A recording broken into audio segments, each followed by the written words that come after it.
Al received some money from his grandmother.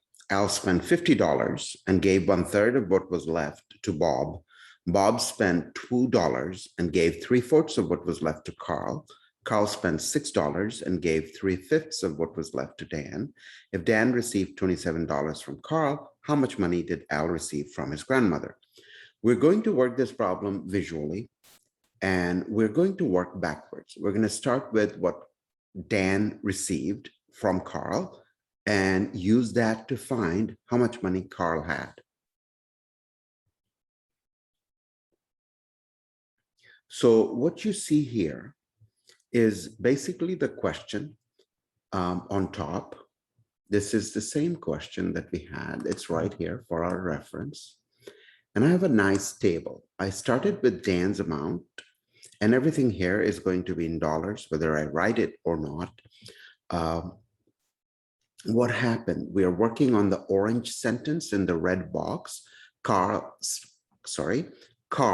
spent $6 and gave three-fifths of what was left to Dan. So this is Carl's $6. And since we need to know three-fifths of what was left, I chose 5 squares to represent the leftover money. Why 5? 5 will allow me to express three-fifths conveniently. So that tells me that these 3 orange squares, three-fifths of the leftover money must be 27. And that tells me, let's do the math here.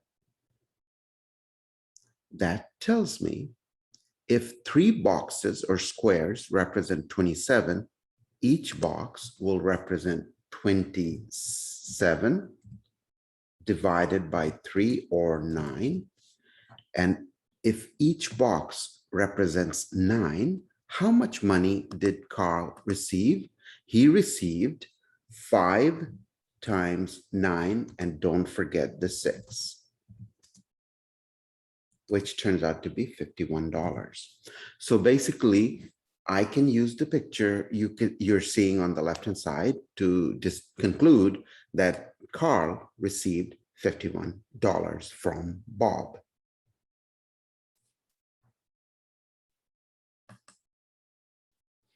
Now, I'm going to use Carl's amount to find Bob's amount. Why did I choose 2 plus 4 triangles to represent Bob's money?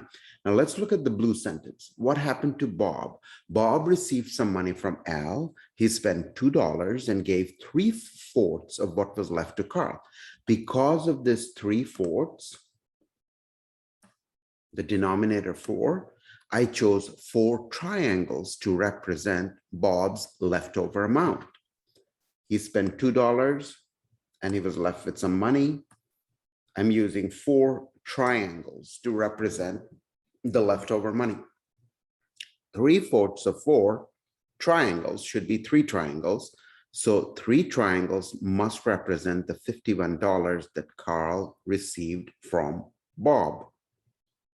So that's convenient. To find the value of each triangle, I'm going to divide 51 by 3, which turns out to be 17. And to find Bob's amount, I'm going to take 4 times 17, which is 68. And don't forget the 2, which turns out to be 70. So this piece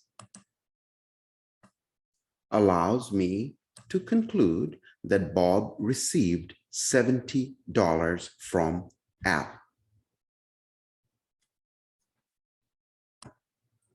Here's my picture for Al and Bob.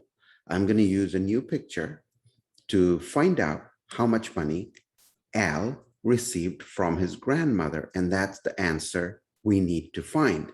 Now, in case of Al, I'm reading the green sentence. Al spent $50 and gave 1/3 of what was left to Bob. This 1/3 allows me to represent Al's money in the following format. $50 he spent plus his leftover money had 3 equal parts. I chose 3 circles to represent the leftover money. And one of those circles must be $70 because Bob received $70. I don't have to do any division. If one circle is $70, 3 circles should be 3 times 70 or 210 plus 50 is equal to 260.